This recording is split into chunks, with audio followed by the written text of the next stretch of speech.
You know, it's very difficult for me to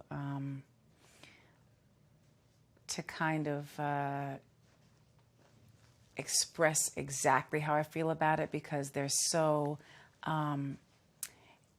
it's true, you know what I mean? People have very valid points that there's not enough diversity, you know what I mean? And I can't say I disagree with that, but, you know, I can't say I know enough about the entire situation to say, oh, well, you know, this wasn't fair, or that wasn't fair, but it's usually not fair, so. Because one of the other things is that women are paid less in movies and things like that. I mean, do you think women get a fair deal in entertainment in general than compared to guys? I don't think women get a fair deal in anything compared to guys. But do you see that in the music business? Do you see that? Yeah. I mean, there are so many. It's really hard to. It's a difficult subject, because obviously I'm going to have my own opinions, and I don't want to offend anybody. But it's obvious that, you know, women and minorities have had to fight for, you know, trying to get equal opportunities for ages. So I mean, you know, how can you not agree? Back to the tour.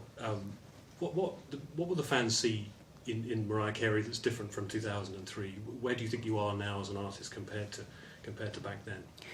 Well, 2003 was a very was kind of like it was a cute tour, if that makes any sense. It was the way we art directed it, and the ensembles and stuff like that.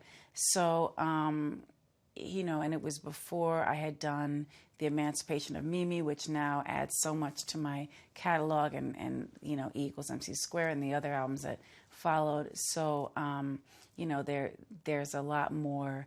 I had a lot of material then, but there's a lot more material now, and a lot more songs that I kind of have to do because of how big the songs were.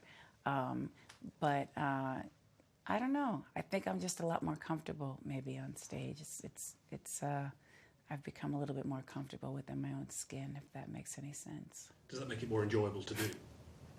Definitely. It's much more fun when you just talk to the audience. I mean, like, most people don't have the same relationship with their fans, where, I mean, I'll say that, and maybe I'm wrong, maybe other people do, but I kind of just like talk to the fans when I'm on stage as if they're at home with me, because, you know, I have to be a little more excited because you don't want to bore them like you're sitting around watching TV. But I mean, it's for me, it's about connecting with the fans.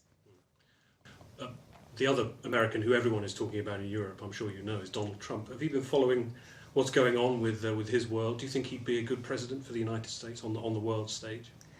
I'd like to abstain from that question. Next question. Next. I'd like to answer that question. But do you have a view on the presidential race? I mean, you talked about women. Do you think Hillary Clinton is someone who would be a good model for the United States on the world stage? You know, I'm just an entertainer, but you know, I'm a fan of Hillary. I'm a fan. You know, of course I'm a fan of Hillary. Of course, I would love to see a woman president. You know. I really don't feel like it's appropriate for me to go on a tangent, because I'm just an entertainer. I'm not a political analyst. But, you know, hopefully that's enough for you to understand that I'm saying something positive. And what's your message to those fans, particularly in the UK for us, that those fans who are waiting those 6 venues? What would you say to them about what they can expect? I would just say expect to be.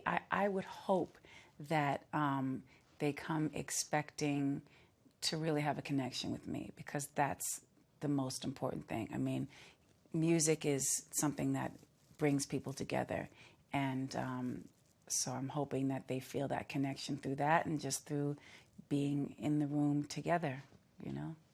Wonderful. Thank you very much. Thank you so much. You snuck in the political on me.